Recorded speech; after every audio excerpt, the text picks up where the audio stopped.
We are going to be taking the right front spindle off, and I have a new one already on here. This is a rust-free one I got at a junkyard. I had a shop replace the seals and a new bearing.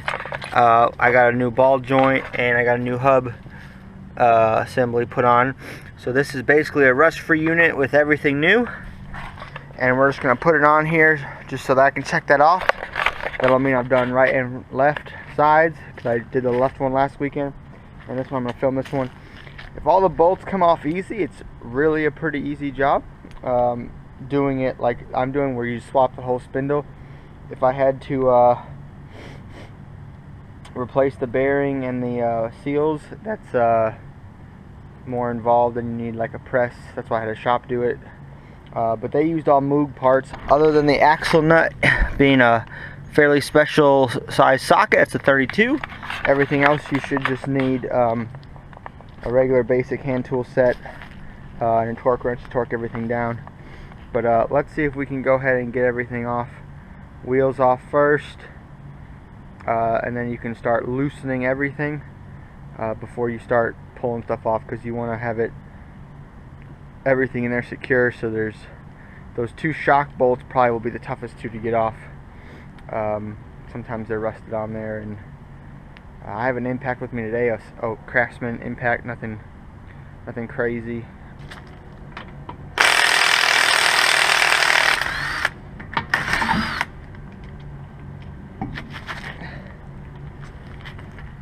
You're gonna need, what's gonna have to come loose? We're gonna have to loosen this guy right here. This is your wheel speed sensor. Loosen both of these. You need a bungee cord to hold up your caliper. I got 1, 2, both 17s.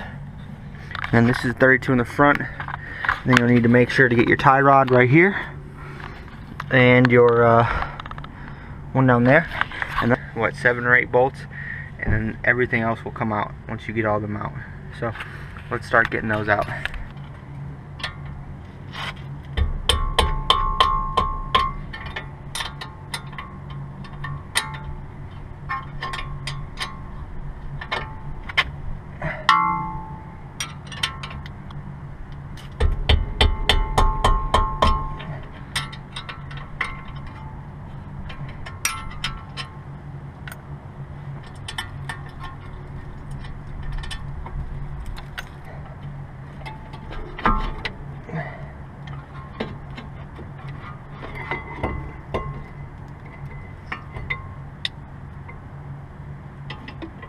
I just have it hung up, bungee cord, so that cord don't get bent.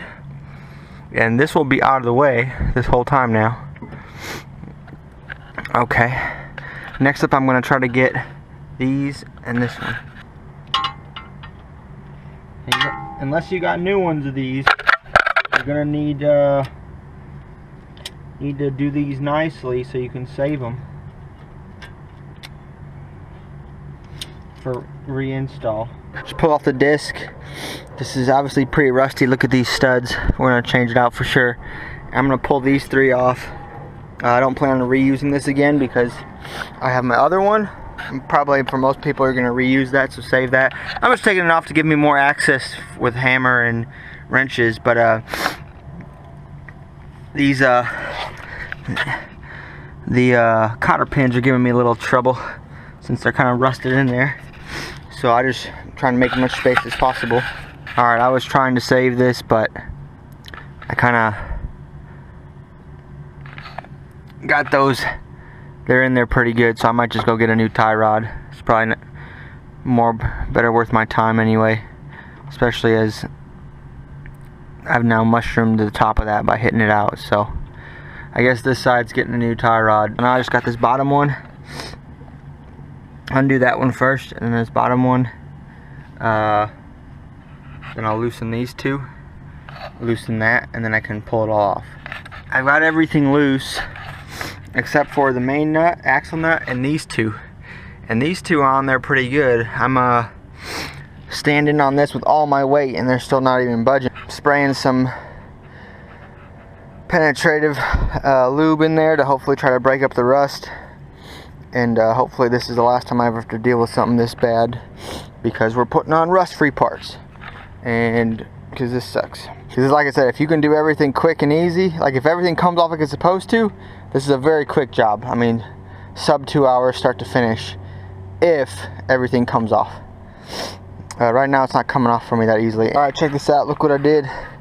I've got a big cheater pipe from the jack that I just took off, and I'm using on the other side of it, I've got a wrench that's stuck on the spindle, which I don't care about too much since I'm replacing it, but this allows me enough force to turn it, and that holds it for me. So good thing I'm not reusing these bolts either, because they're pretty bad.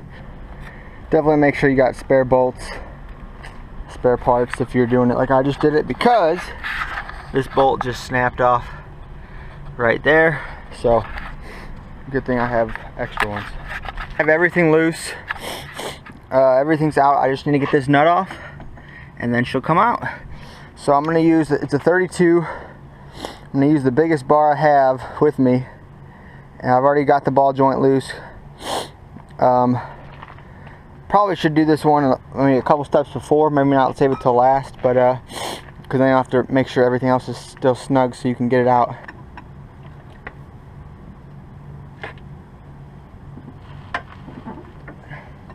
Woo, that's on there good. Alright, I just broke that nut free. This side must have not been changed in a while. The other side, the spindle must have had been on and off, or at least either replaced or been on and off recently, because that's the other side was a lot easier.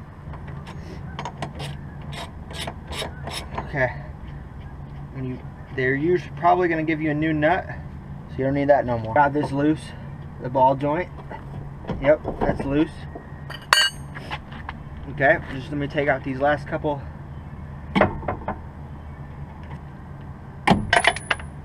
Knock out your big bolts,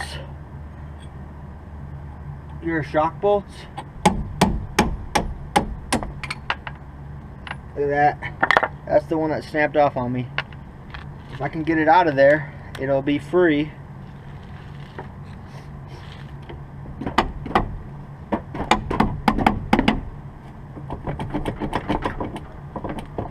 Okay.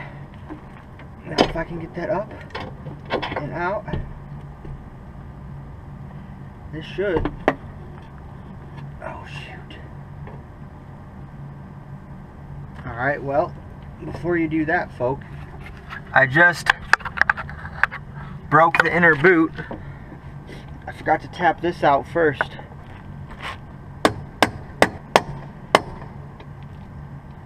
There we go, that's all I needed to do. Dang it, that's pretty frustrating.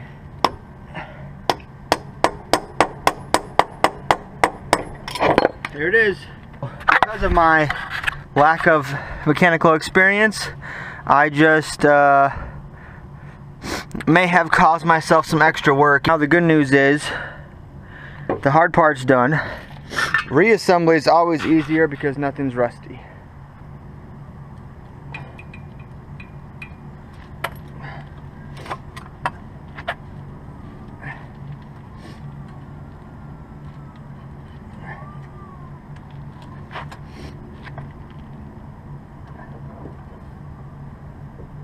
Didn't get it on camera, but got it back together.